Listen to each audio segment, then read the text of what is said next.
Hey, and welcome back to my next video on grief. The next thing that I would like to go over is how often and random the grief waves will hit. So I was not prepared. Obviously, you're never prepared for what you're going to have to grieve. But I would get these episodes where I would just out of nowhere feel like I got punched in the stomach, like all the wind knocked out of me. I couldn't catch my breath, and then I would start to hyperventilate and I would cry and I would just sob. And it would come out of nowhere. It like you in the grocery store, doing dishes, getting out of the shower. Just random times that you wouldn't even be thinking about what was happening, but it would hit you. Because just because you're not consciously thinking about it doesn't mean you're not subconsciously thinking about it. Your body is still going through a lot. Your brain is still processing a lot of things. And so that brings a feeling, for me, it brought a feeling of feeling crazy. And that is going to be like the steady theme throughout most of these videos, is feeling like I was losing my mind. I was like, why can't I make these stop? Why can't I stop these attacks from happening? I remember I was picking out Easter stuffed animals for my 3 kids, and I started crying into like the bin of stuffed animals at the grocery store, because I was like, what kind of stuffed animals do you find for 3 little kids who have a dead dad? And then it made me cry, and I couldn't stop, and I was like trying to like fix my tears, clean my face up before I walked out of the store, before people saw me. And I remember the first year that he died right before Easter, so like it was fresh. And I went to the grocery store to get the things for their Easter baskets. And I remember, like I said, picking out the stuffed animals. But I bought so much crap, you guys. I filled up like an entire grocery cart of Easter gifts, full to the top.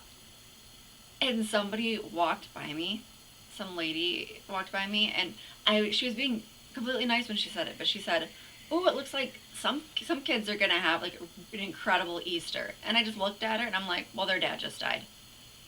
And guys, I didn't mean to be mean, but I was angry. I was like, you snap at people, and it's not on purpose. It's just like, it's that reminder. Like, yeah, they have a lot of stuff that I just bought them because I'm trying to somehow make things a little bit better when there is no making this better. So that's something to remember too. You can't control when those emotions are going to come in or come on. They're going to hit you when they're going to hit you. And the best advice that I can give you for that is to ride it out.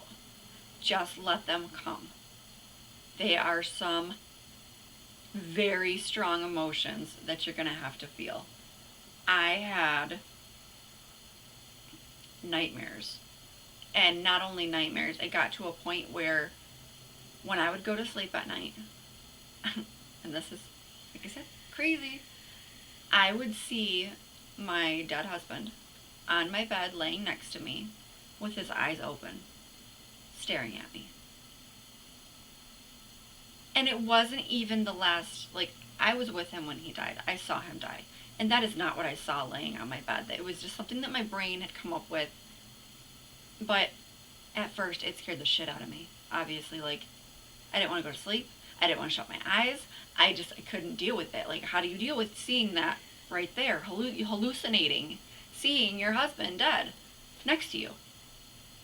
And I didn't know what to do with it. So I'd cry, I'd freak out, I'd panic, I'd try to fight it. And it became so normal and so regular that I just went with it. I knew if I fought it, it was going to be harder. If I tried to fight my brain processing however it needed to process, it was going to be harder. And that in itself is hard to accept to do. So I got in this position where when I would see his body, which was a lot, I would just look and say, "Good night, Jordan." And I'd roll over and I'd go to sleep.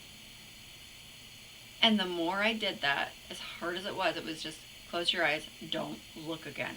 Do not open your eyes. Even though, when you open your eyes, you're going to see it. It's going to still be there. Keep your eyes shut. Go to sleep as long as it takes. Lay there. After a while, I stopped seeing it. Yes, I was in therapy. um, you don't know what emotions are going to come.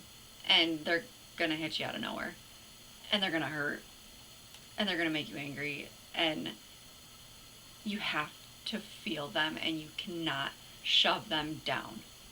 And while I'm on the topic of feeling your emotions, stay away from the people that are going to tell you that your feelings are wrong, that you shouldn't be having those feelings, that you are grieving wrong or too long or anything like that. Any negativity about the way that you need to grieve, unless you're hurting yourself or literally going to hurt somebody else, those people need to you need to step back from them.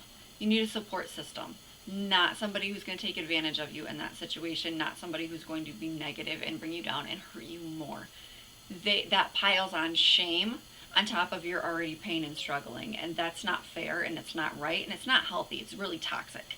So that is the next thing that I wish somebody would have told me, and I wish I would have known about grief. So follow along, because I've got more videos. We're going to keep talking about it.